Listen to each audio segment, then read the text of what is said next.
David Malachar here with the Liberty Chronicle Independent. I have with me today Mike Lapointe. Lapointe, excuse me. Point, as if you're pointing. Yes, Mike Lapointe with the Firewheel here in Everett, Washington. And today I want to give him a chance to speak on the events that have been unfolded, the goals of the Firewheel going forward, and how the community is able to help out. Thank you, Mike, for being able to join us today. I want to go ahead and give you a chance to speak on the issues that are at hand and what the community is able to do to help in the situation.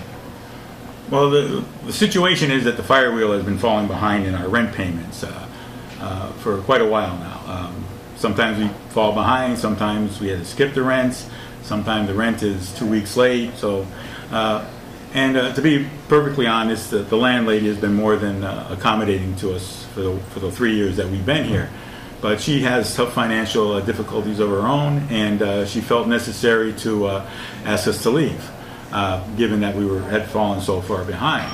Although we are now making up quite a bit of money, the business is quite doubling actually in our weekly sales, because the community is rallying behind us, and also this time of the year has always been our most profitable, October, November, and December. But we have a heavy lift ahead of us, because in discussions with her lawyer, he's given us the ultimatum that we have to come up with $6,000 every 2 weeks until we repay all the arrears, which is pretty much unachievable as far as I'm concerned on a continuing basis. We've already given her $6,000, and I've got probably about, I'd say, $5,000 or more right now in the 3 weeks since the last payment.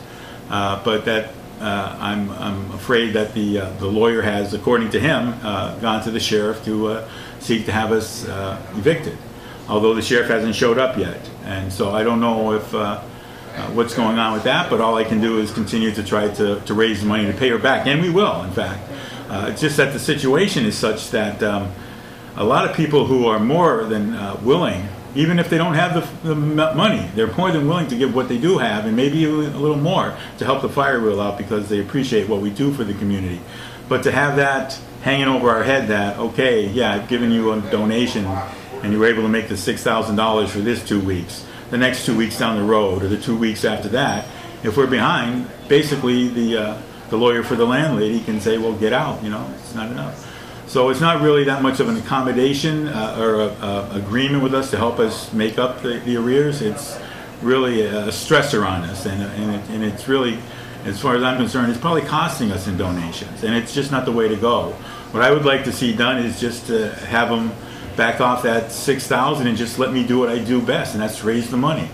As long as people know that we're going to be here for, let's say, till the end of the year. By the end of the year, she will have all her money back. I guarantee you that. It might be $3,000 in 2 weeks this week. It might be $7,000 the next 2 weeks. But as long as people know that the Firewheel has more than a fighting chance and a fair chance to stay open, they will give money because of the work we do here in our community. Well, let's talk a little bit about the things that you guys have done in the community and the things that you want to continue to do, or even switch gears into changing into the future. Well, there's a lot of things that we do in the community. First of all, the Firewheel came out of the Occupy Everett movement. Not mainly just through the Occupy movement, but through the old Firewheel that was owned by Mike and Roya. That was a gathering place for people. It's where I gathered with MoveOn.org when a bunch of us, local political and community activists, and people from the churches and the Knitting Club, for instance. At the time when the Occupy New York movement had started up, when those women were pepper sprayed, that really is when the Occupy movement took off. People were outraged about that, and here we put out a call to everybody in general, not through MoveOn.org, but just for anybody who was concerned about it, to come together and talk about having an Occupy movement here in Everett. And when 10 minutes before that meeting was to start in the old Firewheel, which was owned by Mike and Roya, we had maybe 15, 20 people there. About 5 minutes into the meeting, there were 102 people. So it was really impressive, and we did indeed have an Occupy movement started, and we had our encampment at the outside of the county administration building here. After that was done, we found out that Mike and Roya were going to move back to Minnesota because Mike's mother, who was getting on in years, was having trouble, and she had fallen a few times. So they were going to, and they were going to move, and he was going to sell it. And we were all worried, not just Occupy, but all the political groups and local vanity groups and church groups and political groups. The politicians, a lot of politicians met people there. We were all afraid that we'd lose our meeting space. So a group of 9 of us got together, and we bought the Firewheel from Mike and Roya, and stayed there for 2 years in its old location about a block and a half away, which turned out to be a real crappy location. It was, we had our core group of people who would always come, but there was very little foot traffic there, so it wasn't very viable, and we were losing money a lot, and just falling further and further behind. So everybody wanted to, well, not everybody, yeah, pretty much everybody wanted to fold up and say we gave it a shot, but we found this place. I said, let's give it one more try, and I was able to convince everyone to give it another try in this location. And it was a hard struggle. As I said, we fell behind, but even though we were falling behind, so we weren't successful profitably as far as the economically goes, we were very profitable and a success in the community. We made ourselves available to everyone in the community, regardless of your status. We welcome in the homeless. We welcome in the very wealthy. It doesn't really matter to us. We wanted this to be a town square. During Occupy, towards the end of Occupy, a friend of mine, Jim, and myself were talking about the fact that we had approached the county to ask if we could use their meeting rooms in the administration building. And they said, well, only nonprofits can use the meeting rooms, which seemed rather ironic to us that as members of our own community, we couldn't use our community's meeting space. It just felt wrong. And we started talking and said, you know what's missing? It's our town square. In the old days, before the internet, and cell phones, everybody would gather in the town square and find out how so-and-so's crops were doing, or if the farmers had bought a new cow, or his wife was pregnant. So everything was that's where you gathered. We don't have that anymore. Anywhere. We don't have a town square. So we decided we would buy the Firewheel and turn it into a town square, to make it a place that was accessible for people to have discussions about community, about politics, about everything, about religion, all the taboos. It didn't matter. Some place where we could get together so we could learn from one another and try to solve the solutions that we face as a community and as a nation and as a world. Because if we only talk in our own echo chamber, we only reinforce our own beliefs. We don't really understand the beliefs of others. Doesn't mean we have to all of a sudden we're going to change and we're going to believe everything everybody else says, but you get an understanding about what other people are thinking, and that's the first step, I think. And I think a lot of us felt that way to actually finding real solutions that work. So that's what we intended to do here. We had some very interesting panel discussions. We had a panel discussion about the NSA spying on us, for instance, which was a softball discussion because, left and right, nobody likes to be spied on.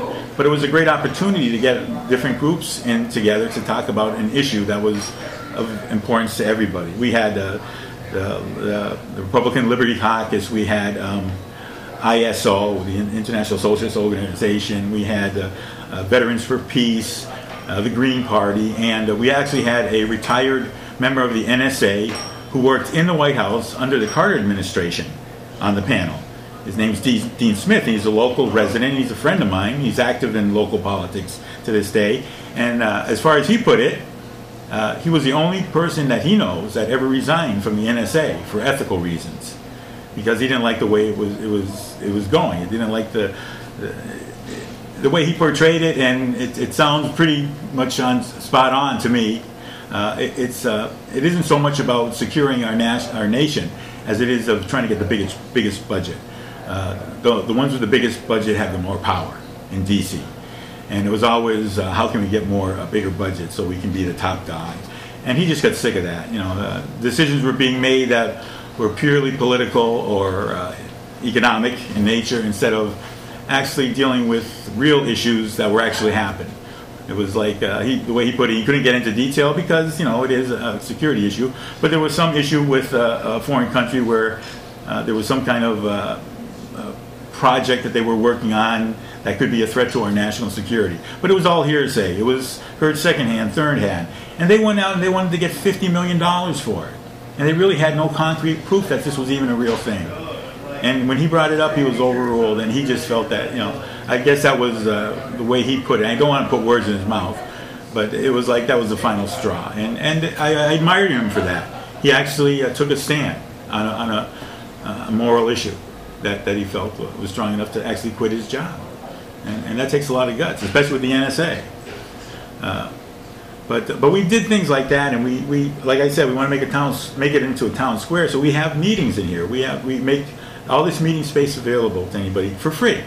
And you guys have a lot of people that come here even right now, a lot of groups that come out. Oh, no problem. A lot of groups that come out and they hold meetings here. From what I understand, things like Alcohol Anonymous or... 12-step meetings. Yeah. We have 12-step meetings. So we're open to everybody. Anybody who wants to have a meeting in here, we let in, except maybe the Klan, We have our limits. Absolutely. But as far as political spectrum, left or right, as long as you're respectful of everybody's opinions and we don't have any fist fights breaking out, everybody's welcome to use the space if it's available. And it's first come, first serve.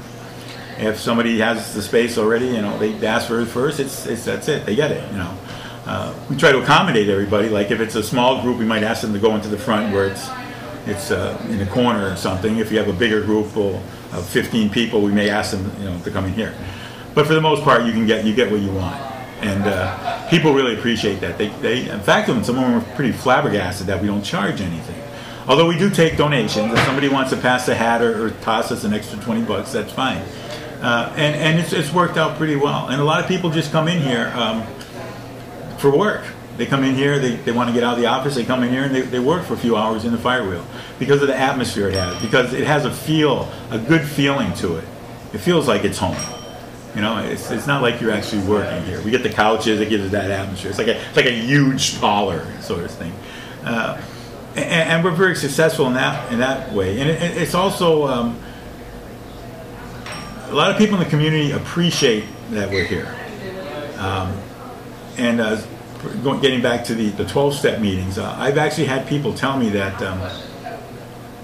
we saved their life, literally, because we were here. Because we gave them a place to go that was a positive place to go instead of a not-so-positive place to go, like to a bar or to the local drug dealer or something. And that's extremely important, and that's a huge impact, a positive impact in the community. Even to just save one life is one life saved, and it is worth it in a lot of people's opinion. So going back to the donation side of things, we will include links in the description of the video and of the article.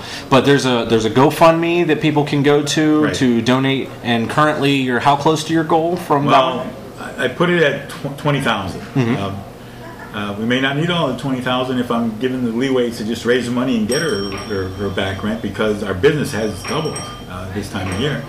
But I set a goal of 20,000. We're about halfway there.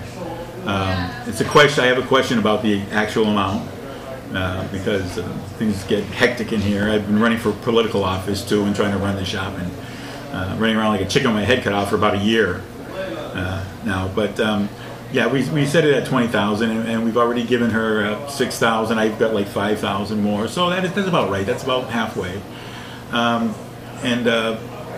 So I feel we can really make that arrears up, and we get a lot of things in the fire for next year. If we're here January 1st, this place is going to change, and it's going to become much bigger, much better, and much more of an asset to our community and dealing with the problems we have in our community. And I think it's going to be the number one way in which I'm going to shut this off before it kills me. It's going to be the number one source of solutions in our community. I'm going to have to shut this off. I got so many things open I can't even figure out how to shut it. There. Give me a rock. I'll figure it. Well, Mike, I want to thank you so much for taking the time to be able to explain to the community. Any final words you would like to leave with everyone? And again, we will include the links to the Facebook page, the GoFundMe, and everything in the description of the video. Mike, go ahead and take the floor. Well, all I have to say is that we need more places like the Firewheel. This is the beginning of something that I feel, if we expand it, can go nationwide. It can involve all the communities and create a network in which we can all work together. Because the city of Everett is not so much different than your city. We have the same kind of problems. We have problems with homelessness. We have the problems with drug addiction, with job opportunities, with broken families, with a lack of mental health facilities, and the only way we're going to get out of it is not by depending on the bureaucrats. It's going to be us working together to find the solutions. It has to be us. And I feel there's a lot of misconception about things out in the community. The Firewheel is a place where we clear up those misconceptions, where we seek solutions and come up with solutions. Solutions that work, not filling the break in the safety net, but actually making the safety net strong enough to support everyone and to help grow our communities and make it a community that all of us are proud to live in, and a community that serves all of us, regardless of our status in life, whether we have very little or a lot. But and it draws us all together, because that's what is important, is drawing us all together to make the society that serves us all. And I think this is the first step. I think this can be the actual solution. It's a lot of hard work, and it involves everybody being involved. And that's what my goal is, to get everybody involved. And once you're involved and you start to see what we have done and what we can do, it'll just draw more people in. And once it gets going, it'll be just like Occupy. It'll catch fire like a fire wheel spinning around. Get the connection? Well, thank you, Mike. This is David Malachar with the Liberty Chronicle Independent. Please visit those links that are going to be listed below. And good luck with the Firewheel and going into 2017. Appreciate the opportunity.